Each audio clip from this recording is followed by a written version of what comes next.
Star Wars Empire at War's files show the remains of a lot of cut content, which we've talked about in the past, but on top of all of that, there are a few gameplay mechanics which made it all the way into the game, but which you've probably also never noticed, and today we're going to be talking about one of the most important, energy. If you've ever explored the XML files, which contain all of the stats and data for the units, you may have noticed these two particular lines, energy and energy refresh rate. These may seem like they're relics of a cut system, but they actually do some pretty important things. First of all, whenever shields are recharging on a unit, they're actually converting energy from the energy pool of the unit into the shields. Most of the time, you don't really see this come into play, because the pools for units are generally set high enough to prevent this from becoming a problem, and the game doesn't have anything like an extra little bar to show energy output. One of two reasons we'll get to on why modders don't tend to use this very heavily for anything either. For this test, I've turned down the energy capacity and energy refresh rate quite a bit. So you can see we're not recharging shields very fast because the energy has to recharge first. If we head into a file called Game Constants, I'm using the version from Thrawn's Revenge right now, we can find three important lines. One which tells the game how many seconds happen between shield recharge ticks, one saying how many seconds happen between energy recharge ticks, and one showing how much energy you're paying for 1 point of shields. So when you see the shield recharge rate in a unit's XML, that's actually the value that gets restored every 3 seconds because the recharge rate gets restored on every tick. As long as you have the energy at least. For that, you will either need to wait a few seconds, or you can play the Misty card, adding an energy to your water-type ships for every heads you flip on a coin until you get tails. For us to start showing off a bit more of how this works, we need to solve one of the two biggest problems with making energy more of a factor in the game, that the player has no way to see what a ship's energy level is. Luckily, we have one specific tool we can use here. In the Empire at War Expanded mods, our Lua scripting framework has some pre-built functions making it easier to display information, which we use on the galactic and tactical level for different things.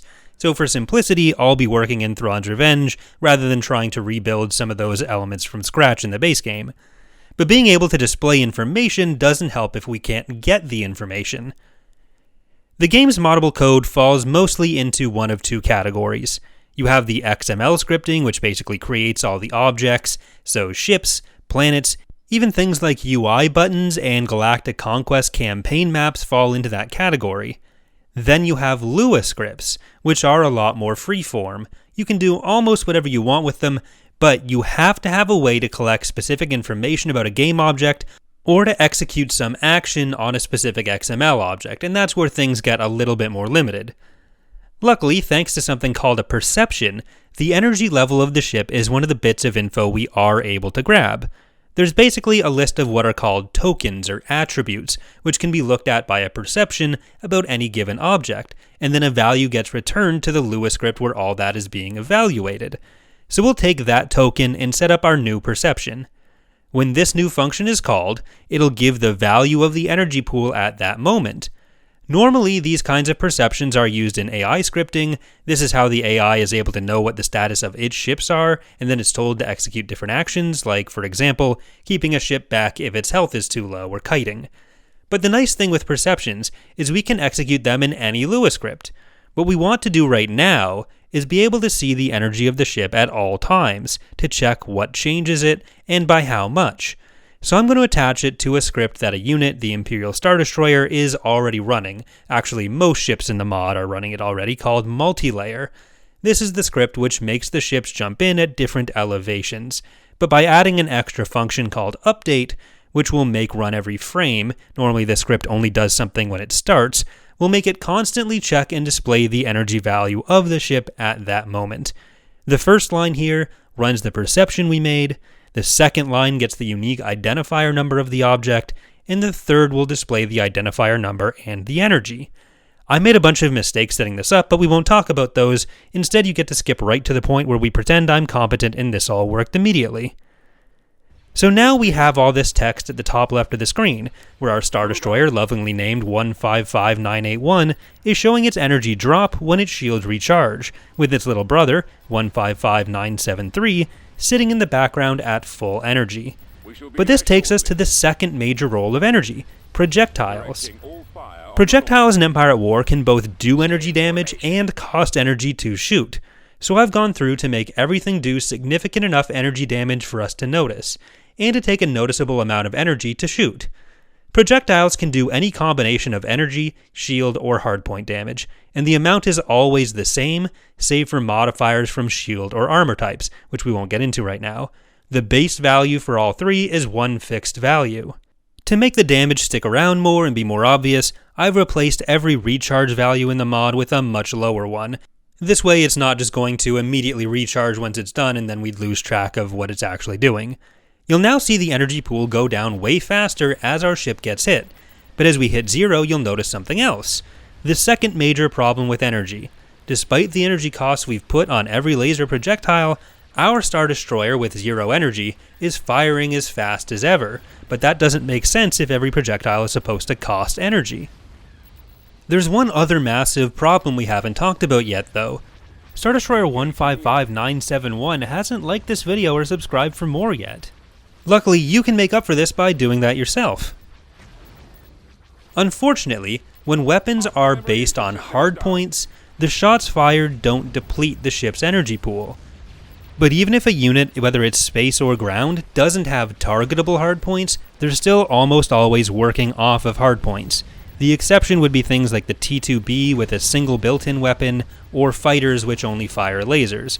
But even then, they're often still working off of hardpoints, partially because it's sometimes simpler, partially because historically there were some other bugs with built-in weapons that didn't apply to hardpoints, so it's always been a little bit of a messy situation. But we still do want to see how this would work, so I'm going to add a built-in weapon for the Star Destroyer.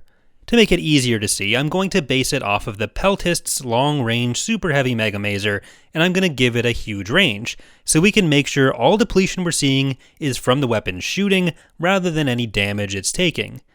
Built-in weapons are coded within the unit's main code, but they also have to work off of a specific fixed firing point name, which are things that are part of the actual model. This is what tells the game where you can attach a weapon, an engine hardpoint, and so there's a bone for all of those things. The game is looking for bones named muzzle A_00 and muzzle A_01, which our Star Destroyer model doesn't currently have. To do this quickly, rather than having to open it up in the usual model editing program, there's a community-created mod tool called Astromech by a modder named 1138, which will allow us to just change the existing bone names. Now when we go back in-game, we can see the Star Destroyer firing from across the map, depleting its energy with each shot. So at the end of the day, energy is a cool underlying system, but the joint issues of player visibility without like a third little bar or something, and the fact that it doesn't work properly with hardpoints, make it difficult to really be worth working around. There are some ways it could still be used, like if you wanted to use it as a specific ammo system for one weapon type on the built-in weapon or something, especially with the method I've shown on ways you can at least get some info for the player, but that all comes down to how creative you want to be with things. Say if you wanted to have some ships that only had a limited amount of munitions for missiles or something, throwing a switch weapon ability on top of that to make sure that they are able to be prevented from firing since players probably don't want to waste their massively powerful weapons. Definitely not something that I'm planning to use in Imperial Reign in any way, no, definitely not. That's going to be it for our look at one of Empire at War's more obscure systems though. If you've enjoyed, remember to leave a like and subscribe for more. Thank you for watching, and as always, special thanks to the patrons whose names you're seeing on screen and who make this kind of video possible.